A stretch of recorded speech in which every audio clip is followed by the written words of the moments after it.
भ्राता अवधेश कुमारकः भक्तमाल मठाधीश भक्त प्रेमी सुहृद्वरः। ऐसे इन महापुरुषों की ये पवित्र परंपरा, जिस परंपरा में भक्तमाल का इतना अनुष्ठान, वाचन और अनुभव आचार्यों ने किया। भक्तमाल ग्रंथ एक ऐसा सार्वभौम ग्रंथ है जिस ग्रंथ को सभी संप्रदाय के आचार्यों ने, भक्तों ने समादर किया, आदर दिया। जिस प्रकार श्री गोस्वामी तुलसीदास जी महाराज के दिव्य ग्रंथ, उनकी रचना को, श्रीमद् रामचरितमानस को समस्त संप्रदाय के लोगों ने, भक्तों ने, सनातन परंपरा के संवाहक आचार्यों ने समादर दिया, उसी प्रकार से श्री गोस्वामी नाभादास जी के इस पवित्र ग्रंथ को सभी संप्रदाय के आचार्यों ने, भक्तों ने स्वीकृत किया, समादर। कारण कि संप्रदायवाद,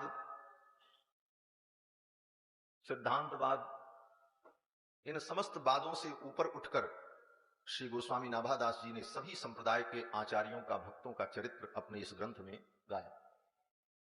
कहीं कोई संप्रदाय का पक्षपात नहीं, न कहीं पूर्वाग्रह, विप्रलिप्सा इत्यादि दोषों से रहित होकर समस्त संप्रदाय के आचार्य, भक्त, भगवदीय जनों के दिव्य गुण का गान श्री गोस्वामी नाभादास जी ने इस ग्रंथ में किया। भाषा में निबद्ध ये ग्रंथ, इस ग्रंथ में 17 दोहा, 197 छप्पे छंद और श्री प्रियादास जी के द्वारा रचित इसकी जो टीका है कवित्त छंद में, 634 छंदों में श्री प्रियादास जी ने कवित्त के माध्यम से उन चरित्रों का विस्तार किया। दोहा, छप्पे और कवित्त, प्रियादास जी के द्वारा रचित कवित्त छंद को मिलाकर यह ग्रंथ बड़ा ही अद्भुत और दिव्य ग्रंथ है। बंधुओं, इस ग्रंथ का नाम श्री नाभादास जी ने श्री भक्तमाल रखा। ये भक्तों की माला बनाई। और किसके लिए? बोले अपने ठाकुर जी के लिए, भगवान को पहनाने के लिए। भगवान को पुष्प की माला, हीरे पन्ने पोखराज की माला, मणि और रत्न की मालाएं तो अच्छी लगती हैं, लेकिन भक्तों की माला भगवान को अत्यंत प्रिय लगती। भगवान के भक्त ही वो दिव्य मणियां हैं, वो रत्न हैं, जिनको ठाकुर अपने कंठ में आभरण के रूप में स्वीकार करते हैं। और वे भक्त नित्य भगवान के वक्षस्थल का संस्पर्श प्राप्त करके सदा आनंद का अनुभव करते हैं। हमारे यहां आचार्यों ने ऐसा अनुभव किया है कि माला ही नहीं, भगवान के जितने आभूषण हैं, चाहे कुंडल हो, गले का हार हो, बाजूबंद हो, बिजायट हो, अंगद हो, ये जितने आभूषण भगवान के हैं श्रीअंग पर, ये सब आभूषण भौतिक नहीं, ये किसी वस्तु से निर्मित नहीं है, अभी तो भगवान के श्रीअंग पर विराजमान जितने आभूषण हैं सब दिव्य चैतन्य है। और वो चैतन्य तत्व क्या है? बोले वही जीव तत्व, आत्म तत्व। अनंत अनंत वे जीवात्माएं जो भगवत सान्निध्य को प्राप्त हो चुकी हैं, जिन आत्माओं को भगवान का दिव्य साहचर्य प्राप्त हो गया, माया के बंधन से मुक्त हो गए, ऐसे वे भक्त ही दिव्य आभूषण के रूप में भगवान के अंग प्रत्यंग में विराजमान रहे। हमारे यहां आचार्यों ने कहा है कि कौस्तुभ मणि जो भगवान के वक्षस्थल पर विराजमान रहती है, वो कौस्तुभ मणि अनंत अनंत जीवों का ही स्वरूप है। बड़ा सूक्ष्म अनुभव किया है आचार्यों ने कि लीला में, सृष्टि में सभी जीव भगवान से भिन्न, अलग, माया में आबद्ध प्रतीत होते हैं, लेकिन यथार्थ रूप में समस्त जीव भगवान से अभिन्न है, भगवान से अलग नहीं है। भगवान के वक्षस्थल में कौस्तुभ मणि के रूप में सदा विद्यमान रहते हैं। भगवान उनको अपने हृदय से कभी अलग करते हैं। तो श्री गोस्वामी नाभादास जी महाराज ने श्री भक्तमाल ग्रंथ की रचना की और इस माला में 5 प्रकार के पुष्प को पिरोया। भगवान के गले में एक फूलों की माला जो पुराणों में शास्त्रों में वर्णित है, जिसको बनमाला कहते हैं, इसीलिए भगवान का एक नाम है बनमाली। वो बनमाला 5 पुष्पों से बनाई जाती है, ऐसा आचार्य संत कहते हैं कि तुलसी कुंद मंदार पारिजात सरोरुहैः पंचभिर्ग्रथिता माला बनमाला प्रकीर्तिता। तुलसी, कुंद, मंदार, पारिजात और सरोरुह, इन 5 पुष्पों से बनी हुई जो माला है उसी का नाम बनमाला है।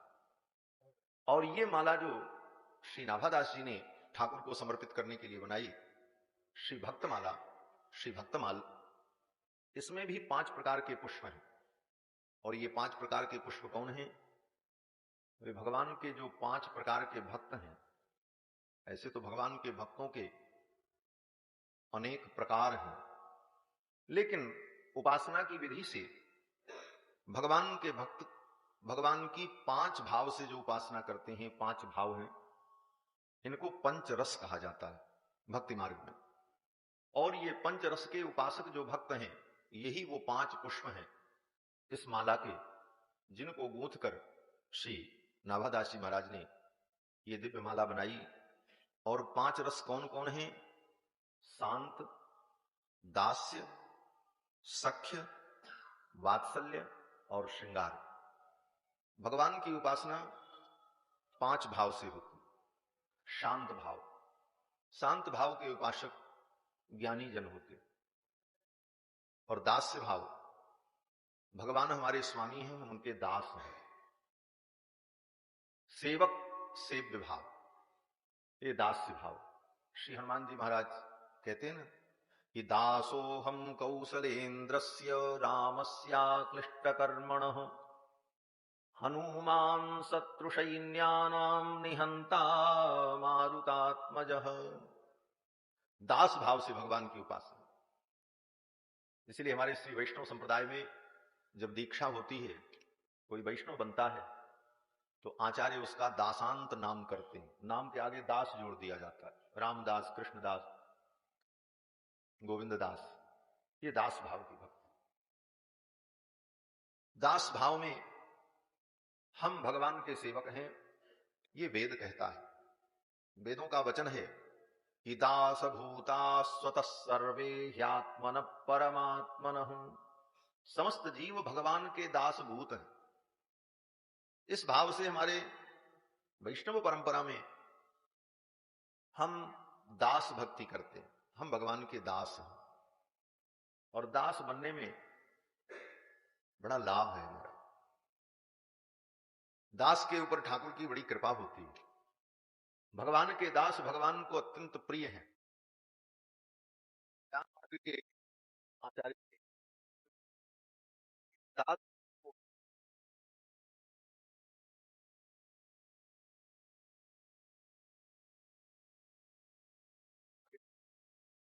अब तो दास भये हैं खासे और सियबर रूप पियासे। आई दीनता बात बन गई श्री रघुवर कृपा से। अब तो दास भये हैं खासे सियबर रूप पियासे। ईर्षा खाज धरी गेरुन में वेदांतिन के वासे। बहुत बड़े वेदांती थे। वो कहते हैं ये गेरुए कपड़े में बड़ी ईर्ष्या भरी है महाराज, क्योंकि गेरुआ कपड़ा तो सन्यासी पहनता है। वेदांती लोग सन्यास मार्ग में गैरिक वस्त्र का महत्व है। सन्यासी को गैरिक वस्त्र पहनने का विधान है। अब ये बात अलग है कि विकल्प से ब्रह्मचारी के लिए भी गैरिक वस्त्र का विधान है, इसलिए हम लोग भी धारण कर लेते हैं। क्योंकि विरक्त महात्मा नैष्ठिक ब्रह्मचारी के अंतर्गत उन्हें स्वीकार किया गया है विष्णु पुराण में और अन्य ग्रंथों में। तो नैष्ठिक ब्रह्मचारी के लिए भी गैरिक वस्त्र का विधान है, इसलिए हम लोग गैरिक पहन लेते हैं। अन्यथा गैरिक वस्त्र तो सन्यासी के लिए ही विहित है। और ये वैकल्पिक पक्ष है गौतम धर्म सूत्र में महर्षि गौतम ने लिखा है कि काषाय मप्पेके, ये सूत्र है महर्षि गौतम का, कि ब्रह्मचारी भी काषाय वस्त्र पहन सकता है। तो इस शास्त्र वचन के अनुसार वैष्णव सन्यासी अर्थात वैष्णव विरक्त महात्मा भी गैरिक धारण करते हैं। तो गेरुआ वस्त्र सन्यासियों का वस्त्र, और उसमें भी बड़ी लड़ाई महाराज। श्री काष्ट जीवा स्वामी जी कहते हैं कि ईर्षा खाज धरी गेरुन में वेदांतिन के वासे। इस गेरुए कपड़े में भी बड़ी ईर्ष्या है, बड़ी प्रतिस्पर्धा है, बड़ा द्वंद्व है। इसलिए कहते हैं ईर्षा खाज धरी गेरुन में वेदांतिन के वासे, अब तो दास भये हैं खासे। सियबर रूप पियासे, आई दीनता बात बन गई सबसे जो की करुणा से, अब तो दास भये हैं खासे। द्वैत सदा अद्वैत कबहु नहीं। श्री स्वामी जी महाराज कहते हैं कि द्वैत सदा अद्वैत कबहु नहीं। दास भक्ति जब होगी तो द्वैत भाव ग्रहण करना पड़ता है। अद्वैत में तो ब्रह्म और जीव में भेद स्वीकार नहीं किया जाता। अद्वैतवाद में कहते हैं ब्रह्म और जीव एक ही है, जीवो ब्रह्मैव ना परः, जीव ही ब्रह्म है, अपर कुछ नहीं है। इसको कहते हैं अभेदवाद, जीव का ब्रह्म के साथ अभेद। और अभेदवाद में फिर कौन किसका दास कौन किसका स्वामी, और दास भक्ति में तो भेद को ही मानना पड़ेगा। तो वेदांती होकर के भी उन्होंने जब दास भक्ति को स्वीकार किया तो पूज्य महाराज श्री कहते हैं कि द्वैत सदा अद्वैत कबहु नहीं, चौड़े कहो खुलासे। हम तो चौड़े खुलासे कहते हैं कि सदा द्वैत ही है, अद्वैत नहीं है। और ये दास भाव की भक्ति। और सभी जीव भगवान के स्वतः दासभूत हैं, इसीलिए दासांत नाम वैष्णव दीक्षा के समय में दिया जाता है। पंच संस्कार करते समय एक संस्कार नाम संस्कार भी होता है। तापह पुंड्रम तथा नाम मंत्रो यागस तथैव च अमी ही पंच संस्काराः परमैकांति हेतवे। परमैकांति भक्ति को प्राप्त करने के लिए, परमात्मा को प्राप्त करने के लिए 5 संस्कार वैष्णव के होते हैं, और उन 5 संस्कारों में एक संस्कार नामकरण भी होता है। इसलिए दीक्षा के समय में दासांत नाम दिया जाता है। और वैष्णव संहिताओं में ऐसा भी वचन है कि वैष्णव को केवल अपना नाम ही दासांत नहीं, अपने घर की हर वस्तु को वैष्णव बनाना चाहिए। महाराज हर वस्तु को वैष्णव। बोले वस्तु को कैसे वैष्णव बनावे? बोले वस्तु को भी वैष्णव बनाया जाता है। पशुपुत्रादिकम सर्वम, पशुपुत्र सबको, पशुपुत्रादिकम सर्वम गृहोपकरणानि च, और गृह के जितने उपकरण हैं, लोटा थाली गिलास बिस्तर दरवाजा सब, गृहोपकरणानि च, इनको वैष्णव कैसे बनावे? बोले अंकयेत शंख चक्राभ्याम नामम कुर्याच्च वैष्णव, उनको भी चक्रांकित करके उनका नाम वैष्णव नाम रख दे। घर में गाय हो तो जमुना दासी, गंगा दासी, सरजू दासी, सेवक भी हो तो उनका दासांत नाम। घर की वस्तुओं पर भगवान के आयुध का अंकन, राम आयुध अंकित गृह शोभा बरनी न जाए। देखिए महाराज जी कितनी सुंदर बात कह रहे कि महाराज जी भक्तमाली जी महाराज जो थे, जिनके द्वारा स्थापित ये पीठ है, पूज्य महाराज श्री ने अपने घोड़े का नाम भी रखा था रामदास। तो पशुपुत्रादिकम सर्वम गृहोपकरणानि च अंकयेत शंख चक्राभ्याम नामम कुर्याच्च वैष्णवम। घर की वस्तु पशु पुत्रादि सबका नाम दासांत रखकर इस दास भक्ति का आचार्यों ने, भक्तों ने अनुभव किया है। हमारे यहां महाराज यही आश्रम में, छोटे वाले आश्रम के पीछे कुछ छुट्टी गाय और सांड सब चलते हैं। एक बड़ा मोटा तगड़ा सांड है महाराज, उसका नाम हम लोगों ने रख दिया धर्मदास। और एक बार बुलाते हैं धर्मदास गुरु भाई, वो कहीं खड़ा रह चलाता है। अभी परसों की बात, रात में करीब 8 बजे उसको हमने बुलाया, बोले धर्मदास गुरु भाई। वो बेचारा वहां चल रहा था, जंगल में चला आया, फिर 2 रोटी उसको दिया गया और वहीं वो रहता। कहने का भाव कि समस्त जीवात्मा भगवान के दास है। तो ये दास भक्ति और सख्य भक्ति, सख्य भाव से भगवान की उपासना। भगवान हमारे सखा हैं और हम भगवान के मित्र हैं। ये उपासना विधि भी बड़ी अद्भुत और विलक्षण। भगवान को अपना मित्र अनुभव करना। और वास्तव में समस्त जीव भगवान के मित्र भी हैं। वेदों ने इसको प्रमाणित किया। उपनिषद में जीव तत्व का जब वर्णन आया तो उपनिषद कहता है कि द्वा सुपर्णा सयुजा सखाया समानम वृक्षम परिसस्वजाते। जीव और ब्रह्म ये दोनों सखा हैं, परस्पर जीव और ब्रह्म सखा हैं, मित्र हैं। और सुपर्णा सुंदर पर्ण वाले पक्षी हैं। जीव को और ब्रह्म को पक्षी कहा। इस उपमा के द्वारा, इस आख्यान के द्वारा जीव और ब्रह्म के स्वरूप का विवेचन किया उपनिषद में। तो कहते हैं जीव ब्रह्म ये दोनों सखा हैं और दोनों पक्षी हैं। दोनों के पर्ण माने पंख बड़े सुंदर हैं। द्वा सुपर्णा सयुजा सखाया।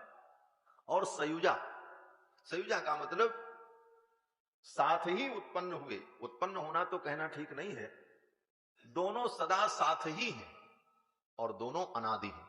जैसे ब्रह्म अनादि है उसी तरह जीव भी अनादि। और दोनों एक ही वृक्ष पर बैठे हैं दोनों पक्षी। वो वृक्ष क्या है? बोले माया का वृक्ष। अंतर यह है कि ब्रह्म जो है वो माया के वृक्ष पर बैठ करके माया के फल को नहीं ग्रहण करता। जैसे पीपल के वृक्ष पर कोई पक्षी बैठा हो, पीपल के फल को न खाए और दूसरा पक्षी खाए। तो कहते हैं कि ब्रह्म भी इस माया रूपी वृक्ष पर है और जीव भी है, लेकिन वो ब्रह्म अनशनन अभिचाकशीति, वो बिना कुछ खाए हुए ही आनंद का अनुभव करता, और जीव उस माया के फल को ग्रहण करने लगता है और उसी में बंध जाता है। यही उसके आबद्ध होने का कारण बनता। तो वेदों ने भी जीव और ब्रह्म के सख्य भाव का निरूपण किया कि ब्रह्म और जीव परस्पर सखा हैं। इस भाव से भी भक्त भगवान की उपासना करते हैं कि भगवान मेरे मित्र हैं। और इस भाव की पुष्टि भगवान श्री रघुनंदन ने की श्रीमद् वाल्मीकि रामायण। श्रीमद् वाल्मीकि रामायण वेदावतार है। वेद वेद्ये परे पुंस जाते दशरथात्मजे, वेद प्राचेद सादासीत साक्षात रामायणात्मना। चारों वेद ही महर्षि वाल्मीकि के द्वारा रामायण के रूप में अवतरित हुए। तो वेदों में जो तत्व है, वेदों में जो विषय है, उसी का वर्णन महर्षि वाल्मीकि ने रामायण में किया। वेदों के रहस्य को ही वाल्मीकि रामायण में महर्षि ने कहा। तो वेद का जो ये मंत्र है द्वा सुपर्णा सयुजा सखाया, जीव और ब्रह्म दोनों सखा हैं, इसी बात को वाल्मीकि रामायण में स्पष्ट किया। भगवान श्री रघुनंदन श्री विभीषण जी की शरणागति के प्रसंग में कहते हैं कि विभीषण को ले आओ, मेरा सखा है, विभीषण को ले आओ। सुग्रीवादि वानरों ने कहा कि शत्रु का भाई है और इस समय युद्ध का प्रसंग चल रहा है, अगर कहीं कोई गड़बड़ी हो गई, इसलिए राजनीति कहती है कि विभीषण के ऊपर संदेह करना चाहिए, उसकी परीक्षा करनी चाहिए, तब उसे शरण में स्वीकार करना चाहिए। तो भगवान श्री रघुनंदन ने कहा नहीं, ले आओ, निर्भय होकर के ले आओ। आनयैनम हरिश्रेष्ठ दत्तमस्या भयम मया।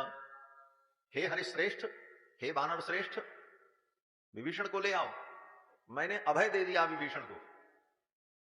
सुग्रीव ने कहा अगर कहीं रावण ही विभीषण के रूप में आया हो तो भगवान ने कहा कोई बात नहीं, यदि वा रावण स्वयं, स्वयं रावण ही आ जाए तो उसको भी ले आओ, कोई आपत्ति नहीं है। उभय भांति तेहि आनवो हसिकह कृपा निकेत, जय कृपालु कहि कपि चले अंगद हनु समेत। विभीषण जी को ले आए। उस प्रसंग में भगवान श्री रघुनंदन कहते हैं कि मित्र भाव से अगर कोई मुझे प्राप्त करता है तो मैं उसका कभी त्याग नहीं करता हूं। ये सख्य भाव की बात मैं कर रहा हूं कि सख्य भाव से भगवान की उपासना। तो भगवान कहते हैं कि मित्र भावेन संप्राप्तम न त्यजेयम कथंचन।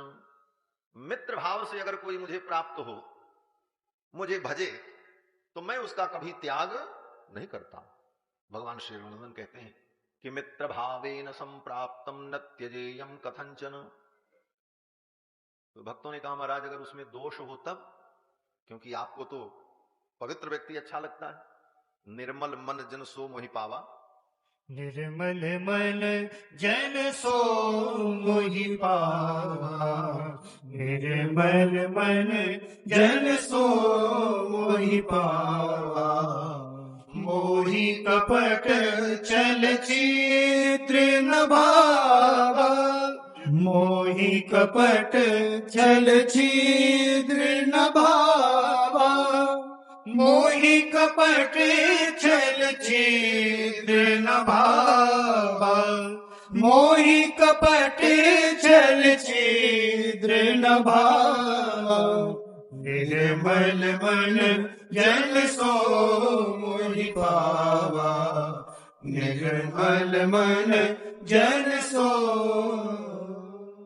भगवान को तो निर्मल मन का व्यक्ति अच्छा लगता, समस्या हो जाएगी। तो भगवान ने अपने ही वाक्य का अपने मित्रों के लिए खंडन कर दिया।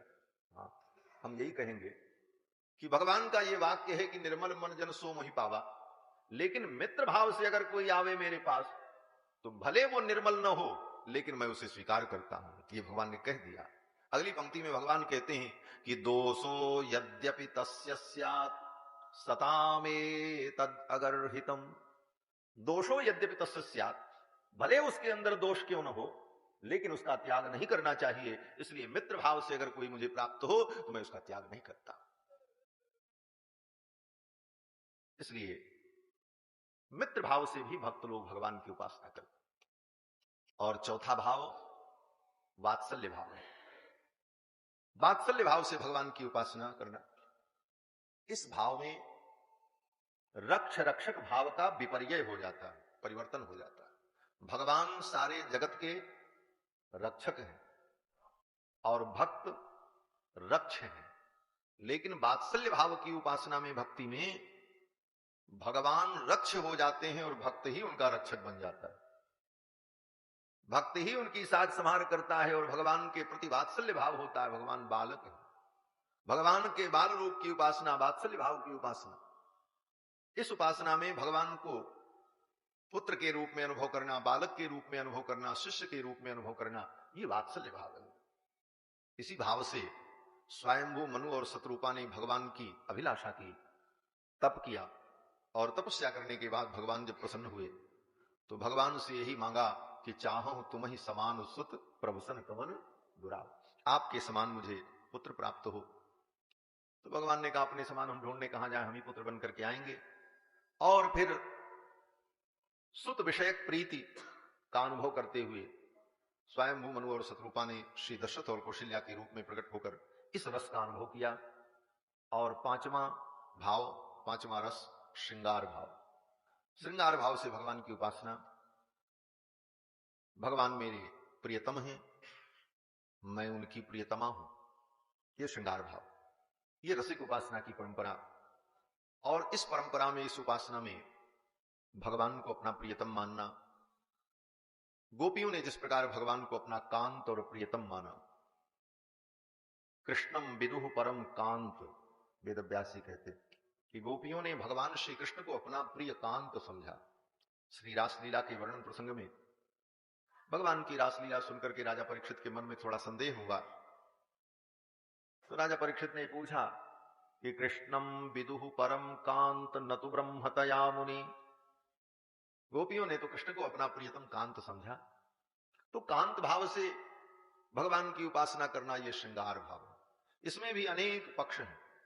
भगवान हमारे प्रियतम हैं, यह भी भाव है, और भगवान श्री किशोरी जी के प्रियतम हैं और हम किशोरी जी की सहचरी हैं, भगवान की सेविका हैं।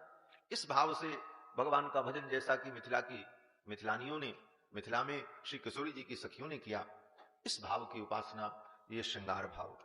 शांत, दास्य, सख्य, वात्सल्य और श्रृंगार, ये पांच रस, ये पांच प्रकार से भगवान की उपासना की जो विधि है, इस विधि के अनुसार भगवान की भक्ति करने वाले जो भक्त हैं, यही पांच प्रकार के पुष्प हैं इस माला के, भक्तमाल ग्रंथ के। ये पांच प्रकार के भक्त ही इस माला के पांच पुष्प हैं, तुलसी, कुंद, मंदार, पारिजात, सरोरु है।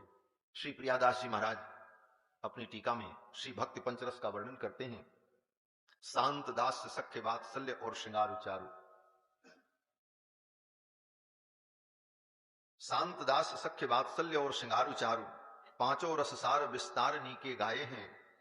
टीका को चमत्कार जानोगे विचार मन, इनके स्वरूप में अनूप लय दिखाए हैं। शांति दास सखे बात सल्य और श्रृंगारे चारु, शांति दास सखे बात सल्य और श्रृंगारे चारु, पांचों रस सारे विस्तार नीके गाये हैं। पांचों रस सारे विस्तार नीके गाये हैं। टीका को चमत्कार जानोगे विचारी मन, टीका को चमत्कार जानोगे विचारी मन, इनके स्वरूप में अनूप ले दिखाए हैं।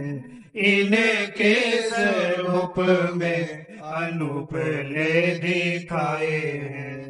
जिनके नाम श्रुपात पुलकित गाते कबू, जिनके नाम श्रुपात पुलकित गाते कबू, तिनहु को भाव सिंधु भोरी के चकाए हैं। तिनहु को भाव सिंधु भोरी के चकाए हैं। जोलो रहे दूर रहे विमुखता पूरे हियो, जोलो रहे दूर रहे विमुखता पूरे हियो, होए चूर चूरने को श्रवण लगाए हैं। होए चूर चूरने को श्रवण लगाए हैं। हाँ होए चूर चूरने को श्रवण लगाए हैं। श्री प्रियादास जी महाराज जो कि श्री भक्तमाल के टीकाकार हैं, पवित्र छंद में इन्होंने भक्तमाल की टीका लिखी। भक्ति के इन 5 रस का वर्णन करते हुए श्री प्रियादास जी कहते हैं कि यही 5 रस, इन्हीं 5 रसों का विस्तार से श्री भक्तमाल ग्रंथ में आचार्य चरण ने गायन किया। और भक्तमाल की महिमा का भी इसी प्रसंग में श्री प्रियादास जी वर्णन करते हैं कि जिनके न अश्रुपात पुलकित गात ही। देखो, भगवान की भक्ति की महिमा है कि हम भगवान की कथा श्रवण करें, भगवान के नाम का उच्चारण करें, भगवान की लीला को श्रवण करें, तो हमारे शरीर में कुछ एक्टिविटी होनी चाहिए, कुछ गतिविधियां हो, कुछ परिवर्तन आवे। क्या परिवर्तन? बोले हरि गुण गावत पुलक शरीरा, गदगद गिरा नयन बह हीरा। भगवान के गुण को हम गाएं सुने तो हमारा हृदय गदगद हो जाए, कंठ अवरुद्ध हो, अश्रुपात हो, शरीर में रोमांच हो, ये गतिविधियां हमारे अंदर घटित होने लग जाएं तो समझो ठाकुर की बहुत बड़ी कृपा हो गई।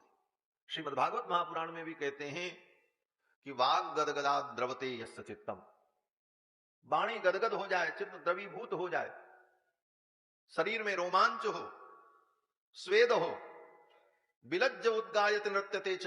भगवान की कथा सुन करके भगवत भाव में डूब कर ऐसी स्थिति हो कि हम लज्जा का त्याग करके कभी नाचने लग जाएं, कभी गाने लग जाएं, कभी रोने लग जाएं। विलज्ज उद्गायत नृत्यते च मद भक्ति युक्ता भुवनम गुणा। भगवान स्वयं कहते हैं मेरी इस प्रकार की भक्ति से युक्त जो भक्त हैं वो पृथ्वी को पवित्र कर देते हैं, धरामंडल को पवित्र कर देते हैं। तो हमारे जीवन में ये परिवर्तन आवे, हम भगवान की कथा सुन करके इस भाव में डूबे, लेकिन नहीं होता, अश्रुपात नहीं होता। करुण से करुण प्रसंग सुनने के बाद भी पत्थर जैसे हृदय लेकर के बैठे रहते, कोई भाव परिवर्तन नहीं होता।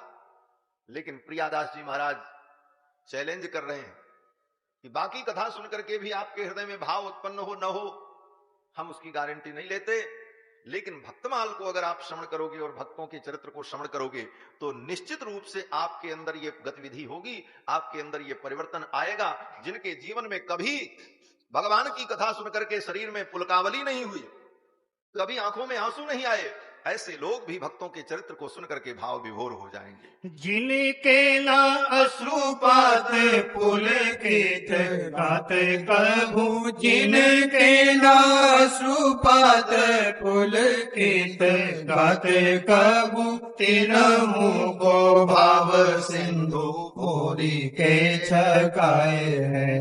तिन्हु को भाव सिंधु भोरी के छकाए हैं। जो लो रहे दूर रहे विमुखता पूरे हियो, जो लो रहे दूर रहे विमुखता पूरे हियो, होए चूर चूरने को श्रवण लगाए हैं। होए चूर चूरने को श्रवण लगाए हैं। हाँ, होए चूर चूरने को श्रवण लगाए हैं। श्री प्रियादास जी कहते हैं कि जिनके न अश्रुपात पुलकित गात कभू, जिनके जीवन में कभी अश्रुपात नहीं हुआ भगवान के लिए, जिनके शरीर में कभी पुलकावली नहीं हुई, वे लोग भी इस कथा को श्रवण करके पुलकित हर्षित होंगे और उनके अंदर वो भाव प्रकट होगा। श्री प्रियादास जी महाराज ने भक्तमाल की जो टीका लिखी, श्री भक्तमाल की रचना के 100 वर्ष बाद प्रियादास जी ने टीका लिखी। श्री नाभादास जी महाराज के द्वारा श्री भक्तमाल ग्रंथ की जब रचना हुई, उसके 100 वर्ष बाद स्वयं श्री नाभादास जी महाराज ने प्रियादास जी के हृदय में प्रेरणा की कि मेरे इस ग्रंथ की आप टीका लिखो। ये भक्तों की परंपरा कितनी उदार, कितनी दिव्य है।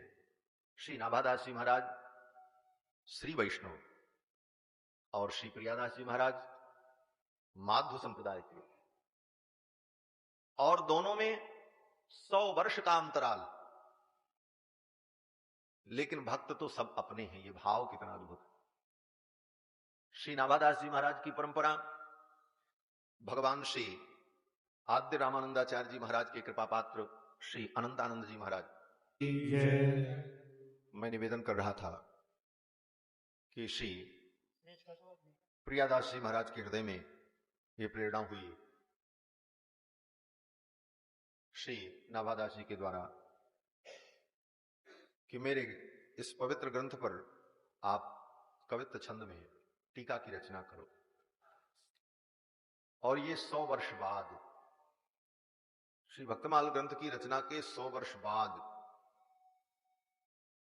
उस समय श्री नाभादास जी महाराज अपने पांच भौतिक शरीर से इस धरामंडल पर नहीं थे, लेकिन दिव्य रूप से उन्होंने श्री प्रियादास जी को यह प्रेरणा दी।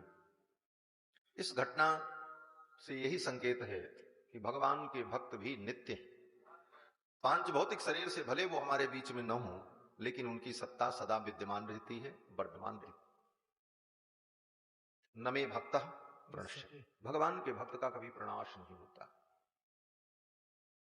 और ये घटना अनेकों जगहों पर अनुभव की जा सकती है। श्री कबीरदास जी महाराज और श्री गोस्वामी जी महाराज के काल में बहुत अंतर, लेकिन उनका मिलन होता है। श्री गोरखनाथ जी महाराज कितने पहले हुए, लेकिन उनका कबीरदास जी के साथ मिलन, ये सारी घटनाएं यह सिद्ध करती हैं कि भगवान के भक्त भी नित्य विद्यमान रहते हैं और भावना के अनुकूल वे भी दर्शन देते। जैसे भगवान के अंदर सारी दिव्यताएं हैं, वो सारी दिव्यताएं भगवान के उन परम भक्तों में भी परिलक्षित होती हैं। इसीलिए भक्तों की स्तुति करते हुए, श्री वैष्णव भक्तों की स्तुति करते हुए आचार्य जन कहते हैं कि वांछा कल्प तरुभ्यस्य, जैसे भगवान भक्त वांछा कल्प तरु हैं, उसी तरह भगवान के भक्त भी भक्त वांछा कल्प तरु, भक्त वांछा कल्प तरु, वांछा कल्प तरुभ्यश्च कृपा सिंधुभ्य एव च, जैसे भगवान कृपा सिंधु हैं, उसी तरह भगवान के भक्त भी कृपा सिंधु।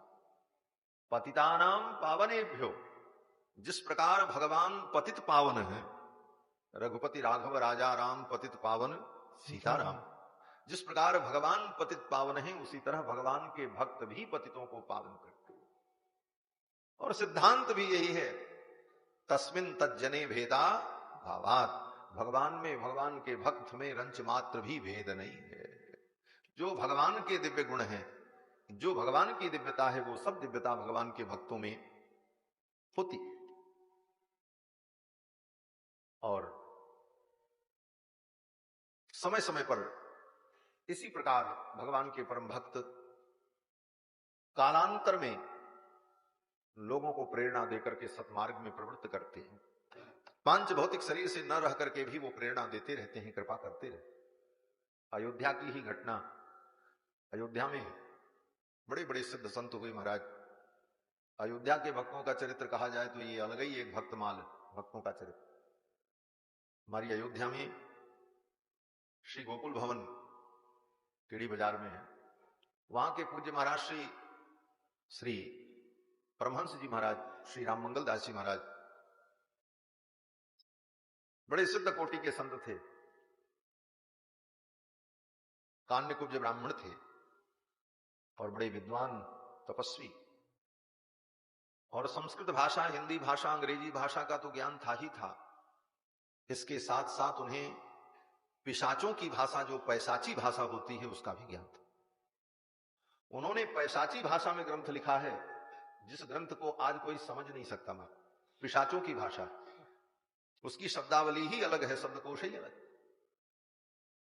पैशाची भाषा में उन्होंने ग्रंथ की रचना की है, एक ग्रंथ उनका है। लेकिन उस ग्रंथ में उन्होंने क्या लिखा है, यह समझना सबके बस की बात ही नहीं, क्योंकि भाषा ही विलक्षण है। कुछ अंश की व्याख्या उन्होंने अपने जीवन काल में की थी, उतना अंश लोग समझते हैं, बाकी केवल ग्रंथ ही मात्र, क्योंकि उस भाषा का किसी को ज्ञान नहीं। पैशाची भाषा में उन्होंने ज्ञान विज्ञान की बातें लिखी और संतों की जो सदा स्थिति है, इस विषय का मैं वर्णन कर रहा था। तो उनके जीवन की घटना है पूज्य महाराज श्री के, कि अयोध्या के बड़े बड़े सिद्ध संत जो उनके पूर्व अयोध्या में हुए, उन सभी सिद्ध संतों ने उनको दर्शन दिया और उनसे उनकी वार्ता हुई। और उन संतों ने पूज्य परमहंस जी को जो जो बताया, उन्होंने सब लिपिबद्ध किया। उस ग्रंथ का नाम है भक्त भक्ति भगवंत चरितामृत। गोकुल भवन से कभी प्रकाशित हुआ था, वो बहुत पुरानी प्रति दास के पास है, दास ने देखा है। उस ग्रंथ में महाराज श्री वर्णन करते हैं कि कितने संत उनसे मिले, जो कि सैकड़ों वर्ष पूर्व हो चुके।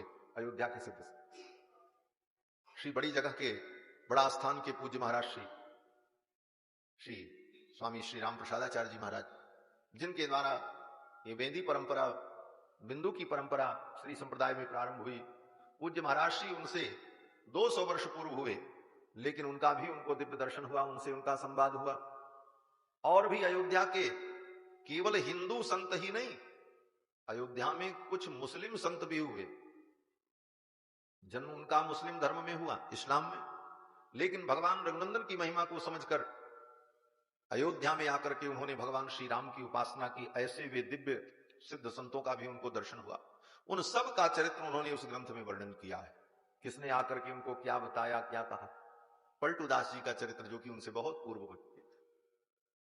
और अयोध्या के उन विशिष्ट संतों से उनकी वार्ता होती थी। जिन लोगों ने महाराज श्री का दर्शन किया है, वो लोग बताते हैं कि ऐसे अकेले बैठे रहते थे और पता नहीं किससे बातें करते रहते थे, हंसते रहते, मुस्कुराते रहते, कभी गंभीर हो जाते। और जब कोई आ जाए तो कहते भी थे, अभी अमुक महात्मा आए थे, अब जा रहे हैं। ऐसा दिव्य अनुभव उनको हुआ करता था। और ये सब वर्णन उन्होंने अपने ग्रंथ में किया। अयोध्या में कितने मुस्लिम संत हुए महाराज। आज देश के उन मुस्लिमों को उन संतों से प्रेरणा लेनी चाहिए कि भगवान रघुनंदन के ईश्वरत्व का, उनके परत्व का उन मुस्लिमों ने आकर के यहां पर अनुभव किया और सिद्धि प्राप्त की, उनके जीवन में चमत्कार हुए। उनकी प्रेरणा लेकर के दुनिया के मुसलमानों को रगड़ा छोड़कर, झगड़ा छोड़कर अयोध्या में भगवान श्री राम के भव्य मंदिर निर्माण में अपना योगदान करना चाहिए, उन्हें सहयोग प्रदान करना चाहिए। आज विश्व के मुस्लिम कहते हैं कि कुछ भी हो, कोर्ट का फैसला आएगा तो हम उसे स्वीकार करेंगे और मंदिर बनाने के लिए भूमि दे देंगे। बोले तो तुम बहुत बड़ी कृपा थोड़ी करोगे हमारे ऊपर, अगर ये काम तुम पहले करते तब तो तुम्हारी इस बात का महत्व होता, जब कोर्ट ही हमें दे देगा तो तुम्हारा क्या एहसान होगा, फिर तो तुम्हें मजबूरी में देना ही देना है। और निश्चित रूप से अयोध्या में भगवान का दिव्य भव्य मंदिर का निर्माण होगा और समय सन्निकट आने वाला है। बंधुओं, आज भी अयोध्या में शाह कलंदर की वो गुफा प्रसिद्ध है, कभी जाकर के दर्शन करना। परिक्रमा मार्ग पर चक्र तीर्थ के पास में श्री जानकी बाग है, एक अमरूद की बगिया है बहुत बड़ी, और वो बगिया गोलाघाट के ठाकुर जी जो है उनकी संपत्ति है। गोलाघाट स्थान सदगुरु सदन की संपत्ति है। और आज भी वहां परंपरा है कि श्रावण में जब झूला महोत्सव होता है तो वहां ठाकुर जी 1 महीने 5 दिन तक झूला झूलते हैं। और जगह तो मणि पर्वत के मेला से ही झूला महोत्सव होता है, कहीं कहीं एकादशी से होता है।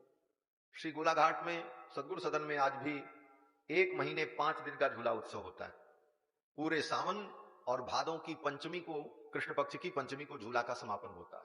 और पंचमी में झूला का समापन होता है जाकर के वहां जानकी बाग में, वो अमरूद की जो बगिया है, परिक्रमा मार्ग पर चक्र तीर्थ के पास में। और वहां झूले का समापन क्यों होता है?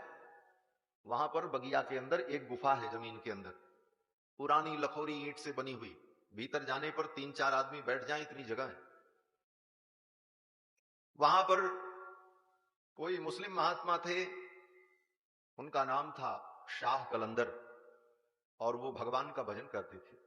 उसी गुफा में रह करके भजन करते थे। मंदिर में कहीं वो नहीं जाते थे क्योंकि उनको कहीं प्रवेश मिलता नहीं था। अन्य धर्म के होने के कारण उनका तिरस्कार भी कुछ लोग कर देते, तो वहीं वो भजन करते थे। और उनकी कामना थी कि हम ठाकुर जी को झूला पर विराजमान, झूला बिहारी ठाकुर का हम दर्शन करें। तो भगवान ने कहा कि हम यहीं आपको झूला पर विराजमान होकर के दर्शन देंगे। और भगवान ने वहीं उस बगिए में झूले पे विराजमान होकर के उनको दर्शन दिया। और आज भी इसीलिए गोलाघाट में वो परंपरा है स्थान में, सदगुरु सदन में, कि झूले के समापन के दिन ठाकुर जी वहां पधारते हैं और शाम के 4 बजे से झूला चलता है वहां पर, और रात्रि के 7 बजे 8 बजे तक झूला महोत्सव वहां शाह कलंदर की गुफा पर होता है, उनकी स्मृति में कि उन संत ने ठाकुर जी को यहां झूला झुलाया। तो आज भी लोग वहां झूला का दर्शन करने जाते हैं। हम लोगों ने जाकर के किया है। हमारे पूज्य स्वामी जी महाराज श्री अयोध्यानाथ मंदिर, वैकुंठवासी श्री स्वामी गोपालाचार्य जी महाराज, उन्हीं के साथ विद्यार्थी जीवन में इन स्थलों पर जाकर के दर्शन करने का सौभाग्य प्राप्त हुआ।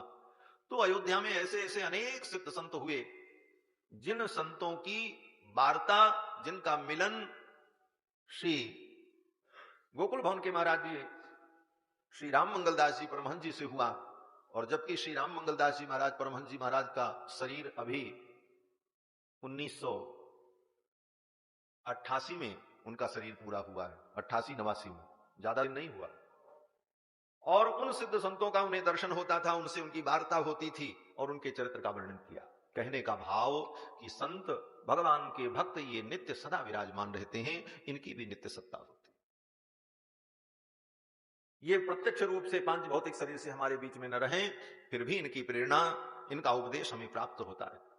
भागवत में भी उदाहरण है कि जब श्री सुखदेव भगवान प्रकट हुए, जन्मजात सिद्ध योगी भगवान श्री सुखदेव जन्म लेते ही जंगल की ओर चल पड़े। यम प्रव्रजंतमनुपेतमपेत कृत्यम द्वैपायनो विरह कातर आजुहाव पुत्रेति तन्मयतया तरवो विनेदुस्तं सर्वभूत हृदयं मुनिमानतोस्मि। सुखदेव जी महाराज जब चल पड़े तो वेद व्यास जी उनके पीछे पीछे दौड़ते रहे, बेटा रुक जाओ रुक जाओ। पुत्रेति तन्मयतया, हे पुत्र कह करके पुकारते रहे। श्री सुखदेव भगवान गहन जंगल में प्रवेश कर गए और कहां अंतर्धान हो गए किसी को पता नहीं चला। और उन समस्त वृक्षों में उनकी ज्ञान व्याप्ति हो गई। और उन वृक्षों के अंदर से, पांच भौतिक शरीर उनका नहीं दिख रहा था, लेकिन उन वृक्षों के अंदर से यही उत्तर आ रहा था कि शुकोहम शुकोहम शुकोहम। मानो हर वृक्ष यही बोल रहे थे, मैं सुखदेव हूं, मैं सुखदेव हूं, मैं सुखदेव हूं। तो तो भगवान के भक्तों की ऐसी नित्य सत्ता है। और महाराज श्री नाभादास जी महाराज ने 100 वर्ष बाद प्रियादास जी को प्रेरणा की और प्रियादास जी ने भक्तमाल के ऊपर दिव्य टीका लिखी, भक्ति रस बोधनी। भक्ति रस का संवर्धन करने वाली ये टीका कवित्त छंद में, और भक्तों की महिमा का गान किया। भक्तमाल के प्रारंभ में श्री नाभादास जी महाराज मंगलाचरण करते हैं और मंगलाचरण में भक्त, भक्ति, भगवंत और गुरु, इन चार को प्रणाम करते। भक्त, भक्ति, भगवंत, गुरु चतुर नाम बपु एक, इनके पद बंदन किए नाशहि विघ्न अनेक। भक्त भक्ति भगवंत गुरु चतुर नाम बपु एक। भक्त भक्ति भगवंत गुरु चतुर नाम बपु एक। तिनके पद बंदन किए नासत विघ्न अनेक। तिनके पद बंदन किए नासत विघ्न अनेक। नासत विघ्न अनेक। नासत विघ्न अनेक। भक्त को प्रणाम किया। और भक्त की महिमा क्यों है? क्योंकि भक्त के अंदर भक्ति होती है, इसलिए भक्ति को भी प्रणाम किया। भक्त, भक्ति। और भक्ति की महिमा क्यों है? बोले भक्ति का मतलब प्रेम। भक्ति किसे कहते हैं? तो कहते हैं कि महनीय विषय प्रीति ही भक्ति। महनीय जनों के प्रति जो हमारी प्रीति होती है उसको भक्ति कहते हैं। दूसरे शब्दों में कहा जाए तो प्रीति को ही भक्ति कहते हैं, लेकिन उसमें इतना परिष्कार करना पड़ेगा कि महनीय विषय प्रीति। केवल प्रीति ही भक्ति ऐसा अगर कह देंगे तो अतिव्याप्ति हो जाएगी। अतिव्याप्ति, अव्याप्ति, असंभवादि दोष जो माने गए हैं लक्षण में, वो अतिव्याप्ति नाम का दोष घटित हो जाए। क्यों? ले प्रीति ही भक्ति अगर कहते हैं तो पति की अपने पत्नी के प्रति प्रीति होती है, तो क्या उसको भी भक्ति मानेंगे? पिता का पुत्र के प्रति प्रेम होता है, तो क्या उसको भक्ति मानेंगे? नहीं। इसीलिए उसमें इतना और लक्षण में जोड़ दिया कि महनीय विषय प्रीति ही भक्ति। महनीय के विषय में जो प्रीति हो, श्रेष्ठ जनों के प्रति जो प्रीति होती है, उसको भक्ति कहते हैं। इसीलिए पुत्र के प्रति पिता श्रेष्ठ है, इसलिए पुत्र अपने पिता से जो प्रेम करता है उसको पितृभक्ति कहते हैं। माता के प्रति प्रेम करता है इसलिए उसको मातृभक्ति कहते हैं। लेकिन माता जो पुत्र से प्रेम करती है उसको भक्ति नहीं कहते, उसको वात्सल्य कहते हैं। पिता पुत्र के प्रति जो प्रेम करता है उसको वात्सल्य कहते हैं। तो महनीय विषय प्रीति ही भक्ति ही, श्रेष्ठ जनों के प्रति हमारी जो प्रीति है उसे भक्ति कहते हैं। अब इस प्रकार तो सब भक्ति है। गुरु के प्रति प्रेम वो भक्ति, पिता के प्रति प्रेम वो भक्ति, चाचा के प्रति प्रेम वो भक्ति, चाची के प्रति प्रेम वो भक्ति। बड़ा व्यापक शब्द है भक्ति। लेकिन भक्ति शब्द का जो विशेष अर्थ भगवान में ग्रहण किया जाता है कि भगवान के चरणों में प्रेम। क्यों? बोले भगवान सबसे महनीय है। अणोर अणियान महतो महीयान, परम महीयान तत्व परमात्मा है। इसलिए ऐसे महनीय तत्व में हमारी जो प्रीति है उसका नाम भक्ति। महनीय विषय प्रीति ही भक्ति। तो भक्ति की महिमा तब है जब वो महनीय परमात्मा में। इसलिए परमात्मा को भी प्रणाम किया, भक्ति के बाद भगवंत। लेकिन हमें भक्त बनना चाहिए। हम भक्त तब बनेंगे जब मेरे अंदर भक्ति आएगी। और भक्ति ये प्रेम किसके प्रति? बोले भगवान के प्रति हो। बोले इतनी समझदारी हमारे जीवन में कब आएगी? बोले जब गुरु जी की कृपा होगी तब आएगी। गुरु की कृपा के बिना ये समझदारी कहां आएगी कि हम भगवान की भक्ति करें? भगवान की भक्ति की ये महिमा है, इसलिए गुरु की महिमा। तो गुरु जी को भी प्रणाम किया। भक्ति, भक्त, भगवंत, गुरु चतुर नाम बपु एक। अब ये कहने में चार अलग अलग हैं, भक्त, भक्ति, भगवंत, गुरु। अब आप कहोगे कि इन चारों में श्रेष्ठ कौन?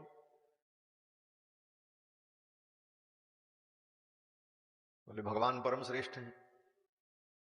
फिर और व्याख्या करो तो भगवान से भी बढ़ चढ़ करके गुरु की महिमा का वर्णन किया। गुरु साक्षात परम ब्रह्म तस्मै श्री गुरवे नमः। लेकिन सबसे पहले नाम भक्त का लिया श्री नाभादास जी। भक्त, भक्ति, भगवंत, गुरु। ऐसा भी कह सकते थे भक्ति भक्त भगवंत गुरु। पहले भी आगे पीछे भी कर सकते थे। जिसने इतने छंद का निर्माण किया, इतने दोहे का निर्माण किया, ऐसे महाकवि के लिए काव्य कौशल पर कोई प्रश्न चिन्ह नहीं है, वो कुछ भी कर सकते थे। लेकिन भक्त को प्रथम स्थान दिया।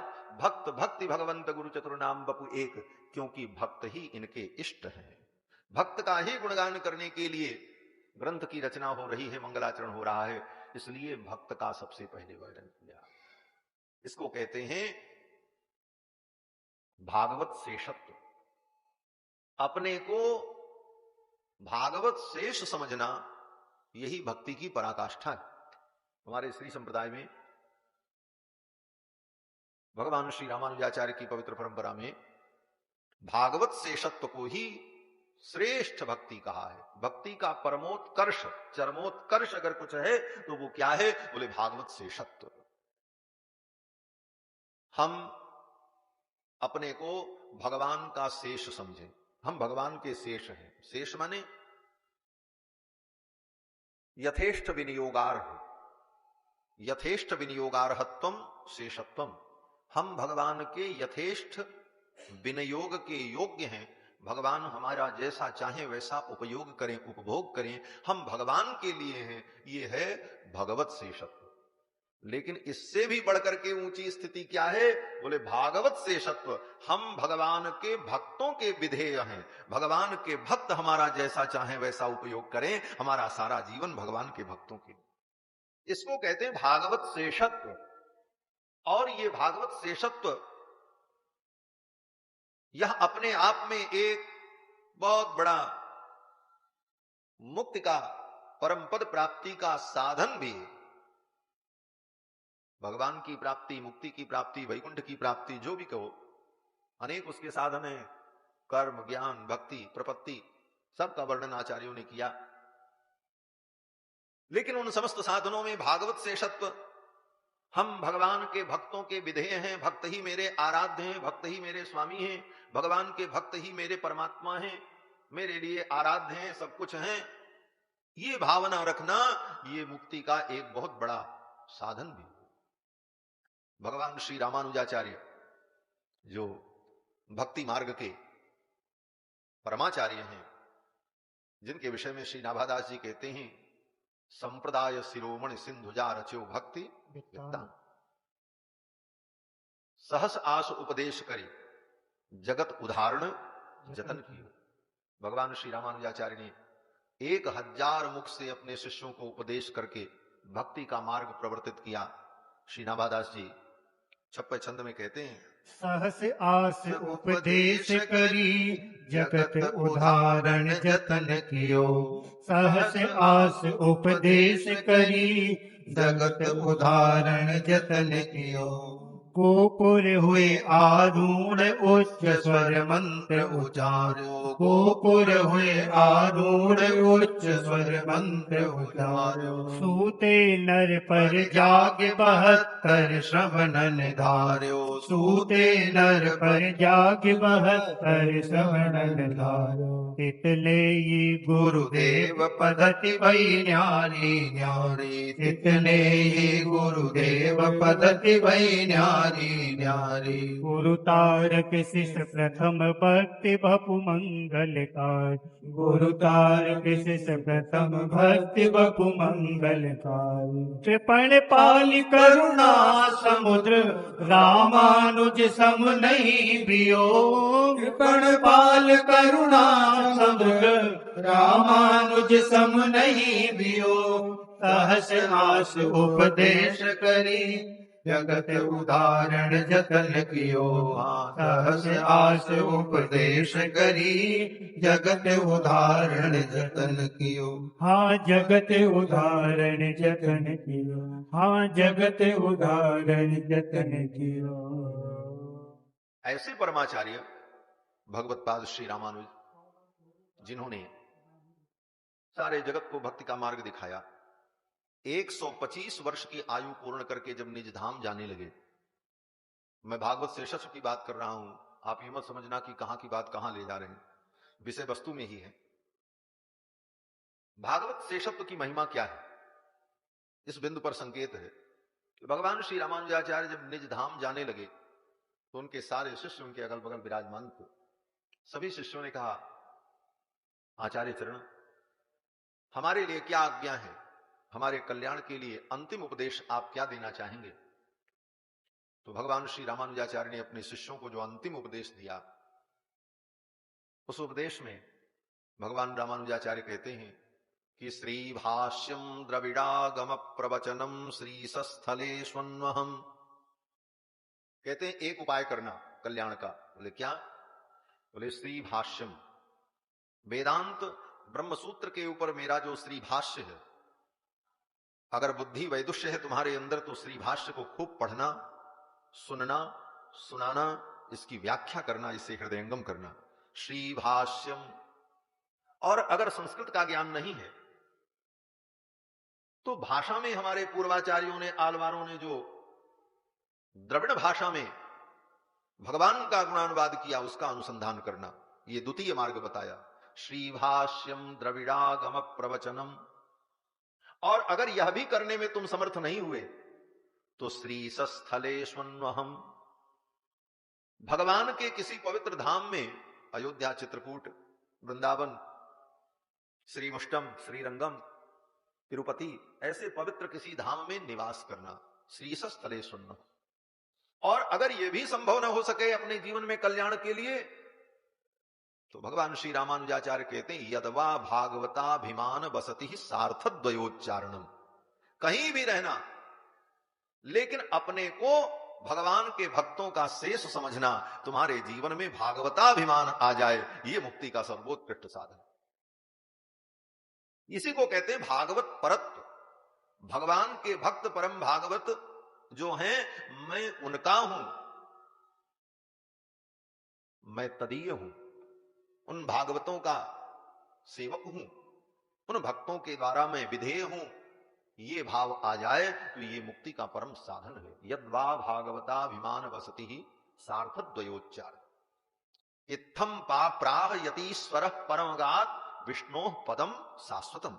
ऐसा उपदेश देकर के यतिराज भगवान रामानुज परम धाम पधारे।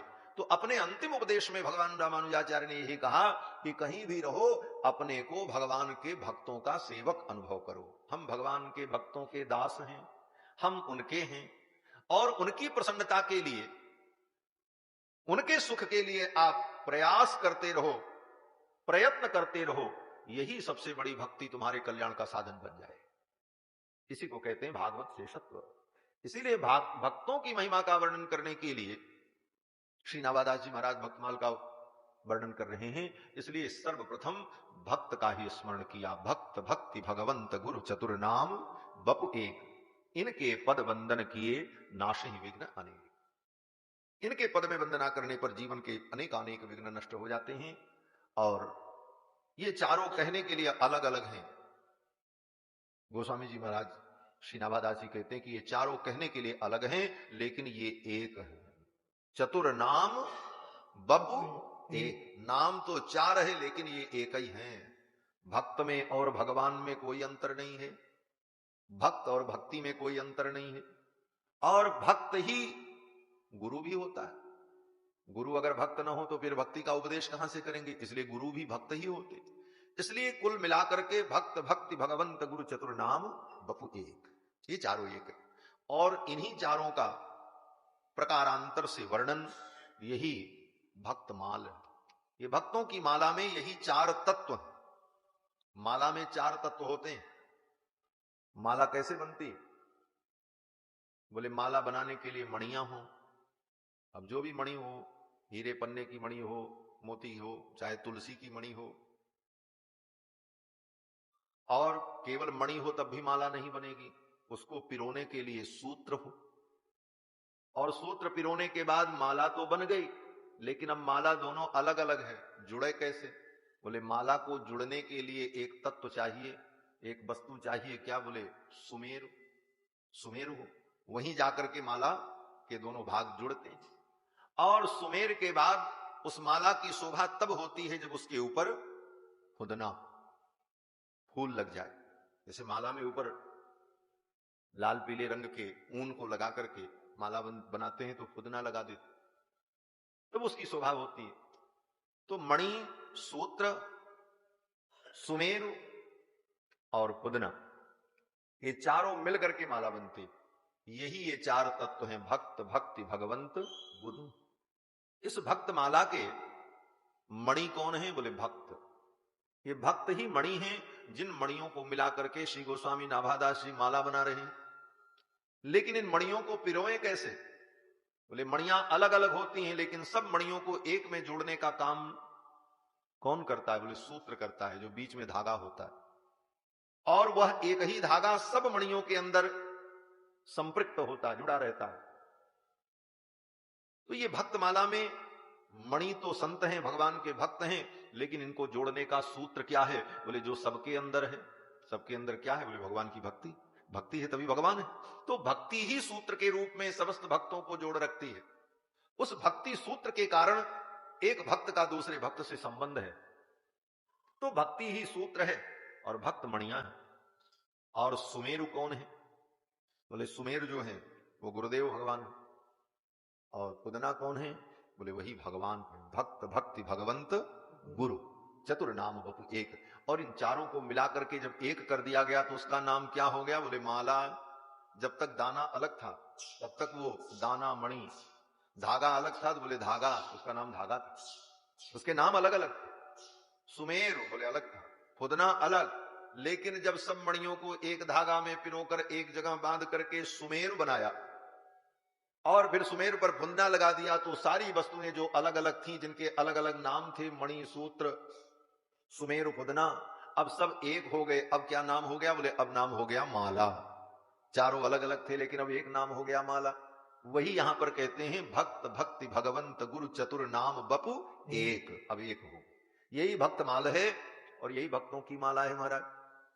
अब सुमेरु के विषय में भी श्री भक्तों का अलग अलग भाव है। श्री नाभादास जी महाराज तो इस माला की सुमेरु गोस्वामी जी महाराज को स्वीकार करते। हमारे अयोध्या के परम विद्वान श्री मणि पर्वत के महाराज जी पंडित श्री राम कुमार दास जी महाराज, वो अपने ग्रंथ में कहते हैं, उनका भाव है कि श्री कृष्णदास परिहारी जी महाराज का चरित्र यही भक्तमाल का सुमेरु है। ये उनका भाव है। क्यों?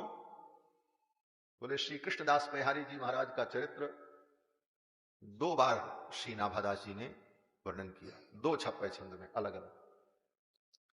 और सुमेर की तो विशेषता ही होती है कि सुमेरु जो है सामान्य दाना से 2 गुना होता है, तभी वो सुमेरु होता है। वो डबल होता है, इसीलिए उसको सुमेरु कहते हैं। तो इस प्रकार से भक्तों के भिन्न भिन्न भाव हैं। तो भक्त, भक्ति, भगवंत, गुरु, चतुर नाम बपु एक, इनके पद वंदन किए नाशय विघ्न अनेक। और फिर अगले दोहे में श्री नाभादास जी वंदना करते हैं और कहते हैं कि भक्त, भक्ति, भगवंत, गुरु ये 4 अलग अलग हैं। 4 की वंदना न करके इसको कम कर दिया जाए, संक्षेप में किया जाए तो 2 की वंदना की। किसकी? भगवान की और भगवान के भक्त की वंदना की। मंगल आदि विचार रहे वस्तु न रूप अनूप। मंगल आदि विचार रहे वस्तु न और अनूप। हरिजन को यश गावते हरिजन मंगल रूप। हरिजन को यश गावते हरिजन मंगल रूप। हाँ हरिजन मंगल रूप। हाँ हरिजन मंगल रूप। भगवान के भक्त हरिजन मंगल रूप। भगवान के जो जन हैं, भक्त हैं, ये भी मंगल रूप है। मैंने निवेदन किया कि भगवान में और भक्त में कोई अंतर नहीं। जैसे वांछा कल्पतरुभ्यश्च कृपा सिंधुभ्येव च पतितानां पावनेभ्यो, वो सारी विशेषताएं भगवान की उन भक्तों में हैं। उसी तरह भगवान की एक विशेषता और क्या है? बोले मंगल भवन अमंगल हारी। भगवान मंगल भवन है और अमंगल का हरण करने वाले हैं। उसी प्रकार भगवान के भक्त हरिजन को यश गावते हरिजन मंगल रूप। भगवान के भक्त भी मंगल रूप हैं। तो आगे वंदना के क्रम में अगले दोहे में भक्त भक्ति भगवंत गुरु, इन चार को दो में ही समाहित कर दिया। श्री नाभादास जी कहते हैं कि संतन निर्णय कियो मथि श्रुति पुराण इतिहास, भजबे को दोई सुघर कय हरि दास। भजन करने योग्य तो दो ही हैं, दो की हम भक्ति करें। किसकी? बोले कय हरिदास, भगवान और भगवान के भक्त। तो पहले चार थे, भक्त भक्ति भगवंत गुरु। अब चार में से दो हो गए, भक्त और भगवान। बस गुरु और भक्ति, बोले गुरु भक्ति इन्हीं दो में आ गए। अरे कोई भी गुरु होगा तो भगवान का भक्त ही होगा, और जो भक्त होगा उसके हृदय में भक्ति होगी, तो भक्ति का अलग से कुछ वर्णन करने की जरूरत नहीं। भक्त को प्रणाम करने पर भक्ति को भी प्रणाम हो गया। तो चार से घटा करके दो में ला करके स्थापित कर दिया। कहते हैं भजबे को दोई सुघर कय हरि दास। फिर श्री नाभादास जी ने सोचा अभी भी दो है, अभी एक ही हो जाए तो ज्यादा अच्छा, एक में ही सबका अनुभव कर लें। ये भक्त परत्व की ओर संकेत है, भगवान के भक्त में सब समाहित है। और इस चतुर्थ दोहे में वंदना के क्रम में श्री नाभादास जी कहते हैं, अग्रदेव आज्ञा दई संतन को जस गाव, अग्रदेव आज्ञा दई हरि भक्तन को यस गाव, भव सागर के तरन को नाहिन और उपाव, भव सागर के तरन को नाहिन और उपाव, हाँ नाहिन और उपाव, हाँ नाहिन और उपाव। अंत में चार से दो, दो से एक, भक्त भक्ति भगवंत गुरु, और इसके बाद भगवान और भक्त, और फिर अंत में आकर के चौथे दोहे में प्रणाम कर लिया कि अग्रदेव आज्ञा दई संतन को जस गाओ। गुरु श्री अग्रदेव दास जी महाराज ने आज्ञा दी, संतों के जस को गाओ, भव सागर के तरन को नाहिन और पाओ। भव सागर से पार जाने का और कोई उपाय नहीं है, सबसे सरल सुगम उपाय है कि भगवान के भक्तों का गुणगान करो। ये अंतिम सिद्धांत प्रतिष्ठित किया श्री नाभादास जी महाराज ने। और संतों के चरित्र का गान करते हैं। श्री नाभादास जी महाराज जन्म से ही नेत्र विहीन थे, नेत्र थे ही नहीं। नेत्र का जो स्थान होता है वहां पर केवल गड्ढा सा था, और बाकी चर्म चक्षु उनके नहीं थे। लेकिन अपने हृदय के दिव्य नेत्रों से भगवान के भक्तों का उन्होंने साक्षात्कार किया। कैसे? बोले गुरुदेव भगवान की कृपा से। इनके श्री गुरुदेव भगवान श्री अग्रदेवदास जी महाराज, श्री अग्रदेवदास जी महाराज के द्वारा इनको दीक्षा प्राप्त हुई, पंच संस्कार हुआ, और ये गुरु जी की सेवा करते। श्री नाभादास जी महाराज के विषय में जो संक्षिप्त इतिहास प्राप्त होता है, ये हनुमान वंश के थे। इनके वंश का वर्णन किया श्री प्रियादास जी ने। हनुमान वंश ही में जन्म प्रसिद्ध जाको, हनुमान वंश ही में जन्म प्रसिद्ध जाको, भयो गहीन सो नवीन बात धारी, भयो गहीन सो नवीन बात धारी। उमरी बरस पाँच बाली के अकाल आज, उमरी बरस पाँच बाली के अकाल आज, माता बन छोड़ी गई विपत्ति बिचारी, माता बन छोड़ गई विपत्ति बिचारी। किन को अगर ताई डगर तरस दियो, किन ओ अगर ताई डगर दरस दियो लियो यो अनाथ जानी ऊंची सो ऊंचाई लियो यो अनाथ जानी ऊंची सो ऊंचाई बड़े सिद्ध जल कमंडल सो सींचे नैन बड़े सिद्ध जल कमंडल सो सींचे नैन चैन भयो फूले चक जोड़ी को निहारे चैन भयो फूले चक जोड़ी को निहारी चैन भयो फूले चक जोड़ी को निहारी। श्री प्रियादास जी श्री नाभादास जी महाराज के विषय में जब वर्णन करते हैं तो कहते हैं इनका जन्म हनुमान वंश में हुआ था। बोले हनुमान जी तो ब्रह्मचारी हैं, उनका तो कोई वंश ही नहीं। हनुमान जी तो ब्रह्मचारी, उनका कैसा वंश? तो कहते नहीं, हनुमान वंश में इनका जन्म हुआ। हनुमान वंश में ही जन्म प्रशंस जातो। तो आचार्य लोग संत जन कहते हैं कि दक्षिण भारत में महाराष्ट्र में कोई ब्राह्मण थे, बड़े विद्वान थे, तपस्वी थे, उनके कोई संतान नहीं थी। संतान के लिए बहुत दुखित थे और उन्होंने श्री हनुमान जी महाराज की आराधना की। हनुमान जी प्रसन्न हुए तो हनुमान जी से कहा कि आप मुझे पुत्र प्रदान करो। तो श्री हनुमान जी महाराज ने कहा कि आपके प्रारब्ध में पुत्र तो नहीं है, इसलिए अब हम पुत्र कहां से आपको दें, हम ही पुत्र बनकर के आ जाते हैं। तो हनुमान जी ही उन ब्राह्मण के कुल में बालक के रूप में प्रकट हुए। तो हनुमान जी ही पुत्र के रूप में प्रकट हुए, इसलिए उन ब्राह्मण के वंश का नाम हनुमान वंश हो गया।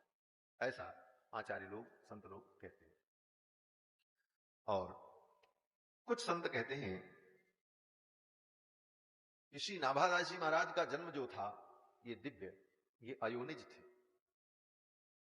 जैसे अनेक महापुरुष अयोनिज हुए हैं, किसी सामान्य माता पिता के गर्भ से इनका प्रादुर्भाव नहीं हुआ, ऐसे अयोनिज महापुरुष जैसे श्री कबीर दास जी के विषय में कहा जाता है कि लहर तारा में एक सरोवर में प्रकट हुए। हम लोग श्रवण करते हैं।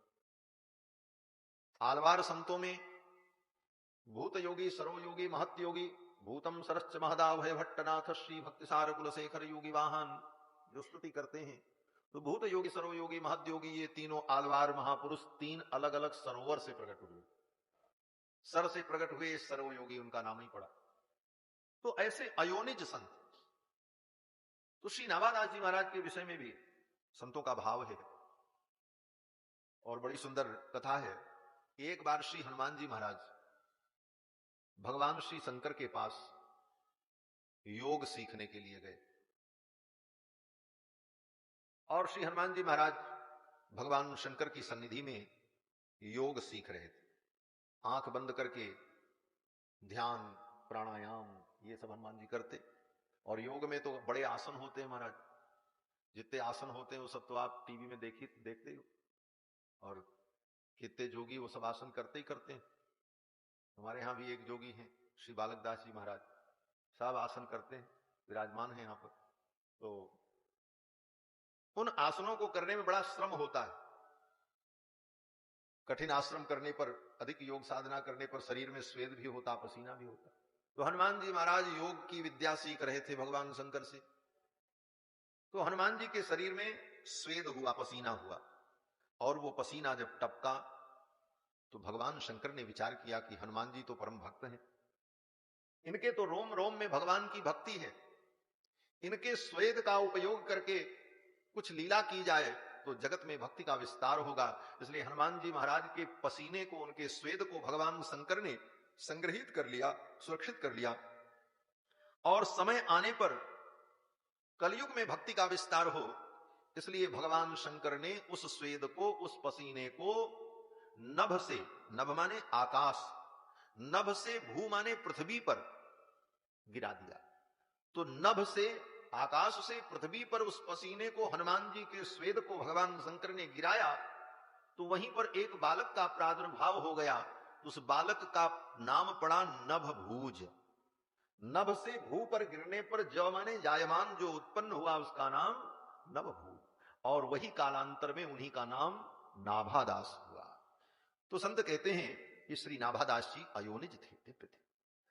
और भी अनेक कथाएं हैं कि श्री नाभादास जी महाराज ब्रह्मा जी के अवतार हैं।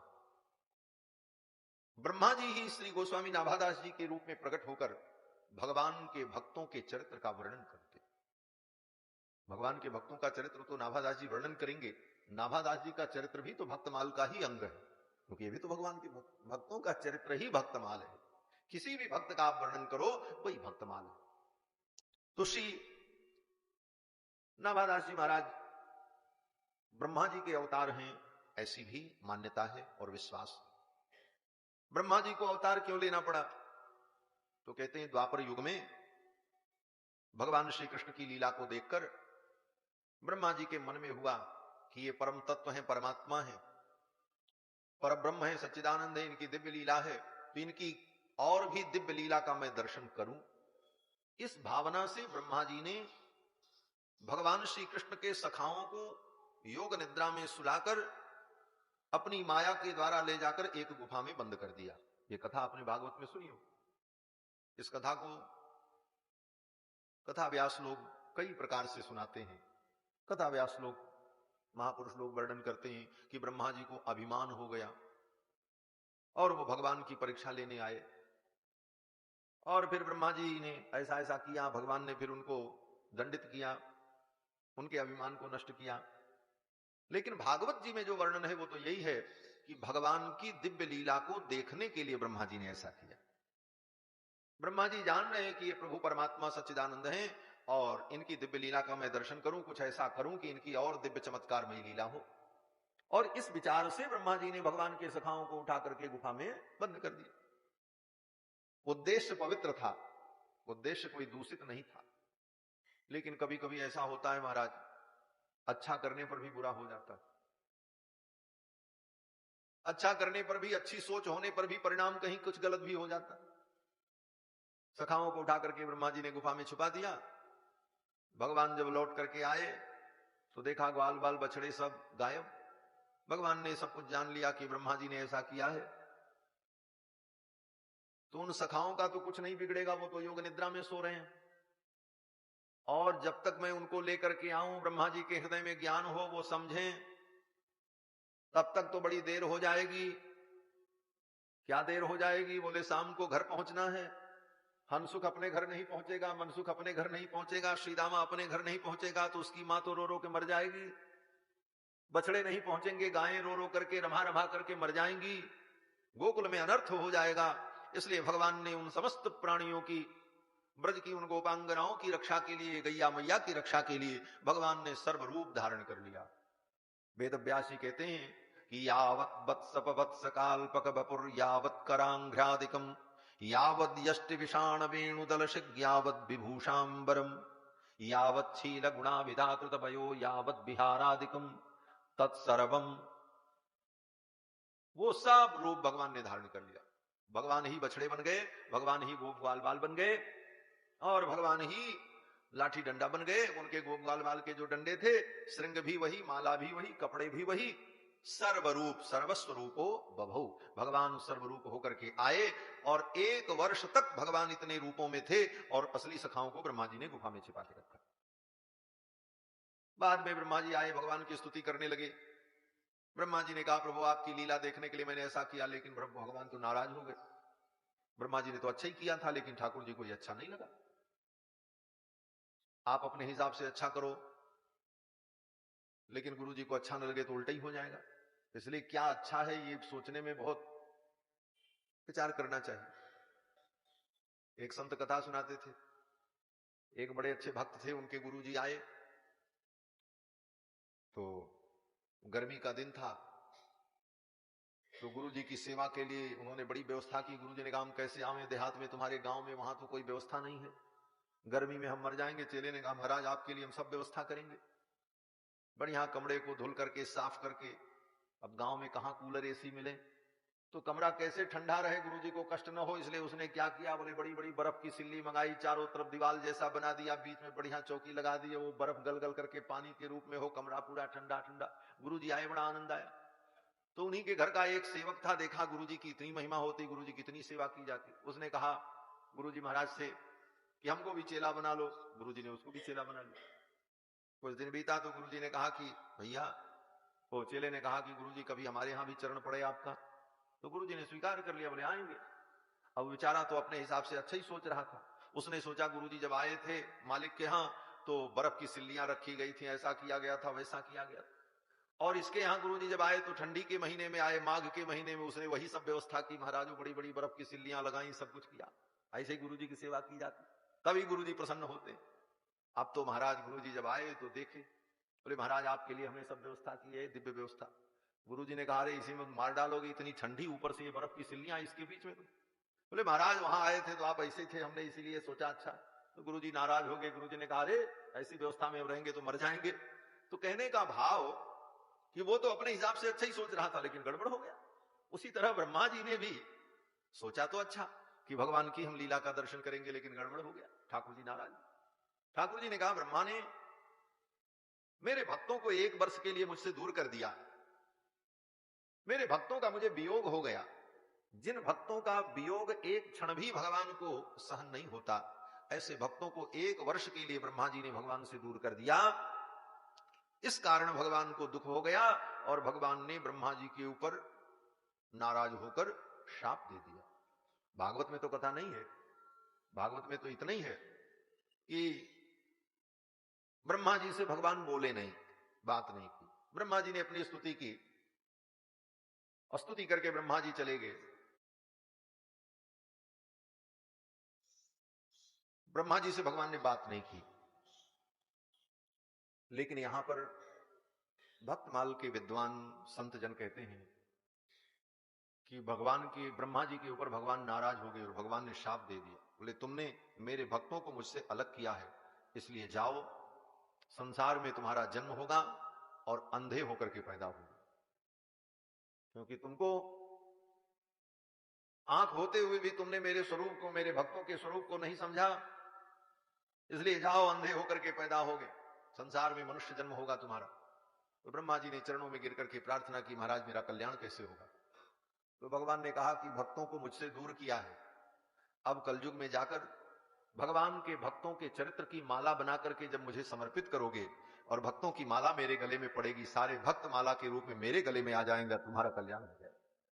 इसलिए श्री नाभादास जी महाराज ने भक्तों का ये चरित्र वर्णन किया और ऐसी सुंदर माला बना करके अपने ठाकुर जी को धारण कराई। हनुमान वंश में जन्म होने का यही सब कारण आचार्यों ने, संतों ने चिंतन किया। ऐसे श्री नाभादास जी महाराज इनके चरित्र के विषय में वर्णन करते हैं। जब जन्म हुआ तो जन्म से ही अंधे थे। गांव में भयंकर अकाल पड़ा। उस अकाल से बचने के लिए इनकी मां इनको लेकर 5 वर्ष की अवस्था थी तो जंगल में चली आई। बोले जंगल में कुछ फल मिलेगा, कुछ पत्ती मिलेगी, कुछ तो मिलेगा खाने को, वही निर्वाह। लेकिन जंगल में आने पर ऐसी स्थिति हुई कि कालक्रम से मां की मृत्यु हो गई और 5 वर्ष के बालक श्री नाभादास जी अकेले जंगल में थे। उसी समय श्री कृष्णदास पयहारी जी के शिष्य श्री कीलदेव जी और अग्रदेवदास जी महाराज, ये दोनों गुरु भाई संत उधर से जा रहे थे।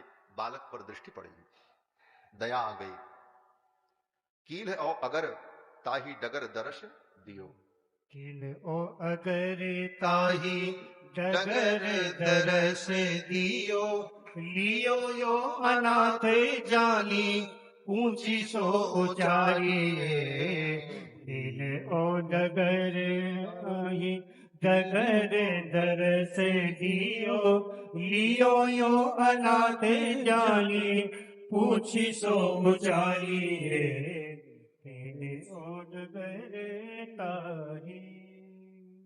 श्री कीलदेव जी और अग्रदेवदास जी महाराज को दया आ गई। पूछा तुम कौन हो, तुम कौन हो, ये पूछा। तो 5 वर्ष के श्री नाभादास जी ने कहा कि मैं क्या हूं, शरीर तो पंचभूत तत्व है, मैं शरीर नहीं। और आत्मा का कोई नाम नहीं होता तो मैं कौन हूं क्या बताऊं? ईस न आप कह जान कहे सो जी। शरीर माया है, आत्मा अनाम है, तो मैं अपना नाम क्या बताऊं? तो कील देव जी, अग्रदेव जी बड़े प्रसन्न हुए, बोले कहां से आए हो? तो इस प्रश्न का उत्तर दिया, कहां से आए हैं और कहां जाएंगे ये तो हमको भी पता नहीं है, लेकिन इतना जरूर पता है कि जीव के कर्म ही उसको जहां ले जाते हैं वहीं जीव जाता है, और कर्म ही उसके आवागमन का हेतु होता है।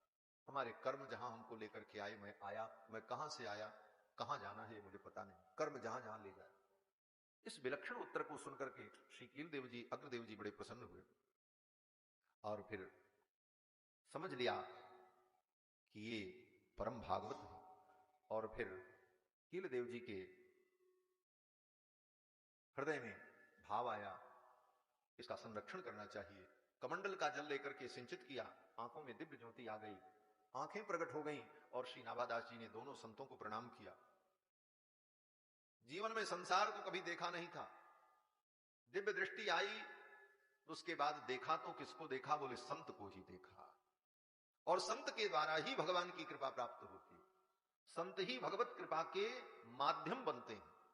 और जब दिव्य दृष्टि प्राप्त हो गई, प्रणाम किया, फिर तो कील देव जी ने अग्रदेव जी को संकेत किया, इसे मंत्र दीक्षा देकर के, पंच संस्कार देकर के वैष्णव बना, पंच संस्कार करके वैष्णव बना दिया, और वैष्णव बना करके नाम रख दिया नारायण दास। नारायण दास नाम दिया और लेकर के आए कहां? बोले राजस्थान में गलता में, गलता गादी, गालवाश्रम, और वहीं पर आज्ञा दी कि संतों की सेवा करो, संतों की भक्ति करो, संतों की आज्ञा का पालन करो, यही तुम्हारे कल्याण का हेतु है। अग्रदेव आज्ञादयी संतन को यश दाओ। और फिर श्री नाभादास जी महाराज गलता में ही रह करके संतों की सेवा करते, गुरु जी की सेवा करते, अपने गुरु श्री अग्रदेवदास जी की दिव्य सेवा करते थे महाराज। एक दिन पंखा कर रहे थे गुरु जी श्री अग्रदेवदास जी महाराज, ध्यान में भगवान की मानसी पूजा कर रहे थे, और श्री नाभादास जी महाराज पंखा कर रहे थे। उसी समय अग्रदेवदास जी महाराज का कोई शिष्य व्यापारी समुद्र में यात्रा कर रहा था, नाव से, जहाज से। तूफान आ गया, नाव विपरीत धारा में बहने लगी, और उस स्थिति में व्याकुल होकर के उसने अपने गुरुजी का स्मरण किया, गुरुजी हमारी रक्षा करो। गुरुजी तो मानसी पूजा में, स्मरण किया गुरुजी का, और नाभादास जी को पता चल गया, उनके हृदय में प्रेरणा हो गई कि हमारा कोई गुरु भाई, हमारे गुरुजी का शिष्य संकट में फंसा हुआ है, उसकी रक्षा होनी चाहिए। वो गुरुजी से प्रार्थना कर रहा है, लेकिन गुरुजी तो मानसी पूजा में है, इनकी पूजा में बाधा न हो, इसलिए जिस पंखे से गुरुजी को हवा कर रहे थे, उसी पंखे को घुमा करके ऐसे हवा कर दिया, उसका जहाज किनारे लग गया। ऐसा चमत्कार श्री नाभादास जी के पंखे की हवा से उस व्यापारी का जहाज किनारे लग गया। बाद में वो आया, गुरुजी का दर्शन किया। इस चमत्कार को देखकर अग्रदेवदास जी बड़े प्रसन्न हुए। उन्होंने कहा, नाभा तुम भगवान के भक्तों का चरित्र वर्णन करो। अग्रदेव आज्ञादयी संतन को जस। नाभादास जी ने कहा, मैं तो मूर्ख हूं, अज्ञानी हूं, निरक्षर हूं, भगवान के भक्तों के चरित्र का मैं कैसे वर्णन कर पाऊंगा? भगवान के भक्त अनंत हैं, उनका चरित्र अनंत है। तो गुरु जी ने कहा, जिसने तुमको समुद्र में फंसे हुए जहाज को दिखा दिया, और जिस शक्ति ने तुम्हारे द्वारा उस जहाज को किनारे लगा दिया, वही शक्ति, वही परमात्मा की कृपा से तुम्हारे द्वारा ये कार्य संभव होगा, और तुम भगवान के चरित्र का वर्णन करो। ऐसा दिव्य आशीर्वाद प्राप्त हुआ। और फिर श्री नाभादास जी महाराज ने भगवान के भक्तों का चरित्र वर्णन किया है। आज तो भूमिका मात्र है, शेष चर्चा हम लोग कल करेंगे। और अब श्री महाराज जी का उद्बोधन होगा, और उसके बाद आरती। भक्तमाल का स्वरूप क्या है, भक्तमाल का विषय क्या है, यह आज प्रथम दिन की कथा में, और फिर शेष चर्चा कल किसी विशिष्ट भक्त की चर्चा हम लोग श्रवण करेंगे। और इसी क्रम से 9 दिनों तक कार्तिक के इस पवित्र मास में भगवान के भक्तों के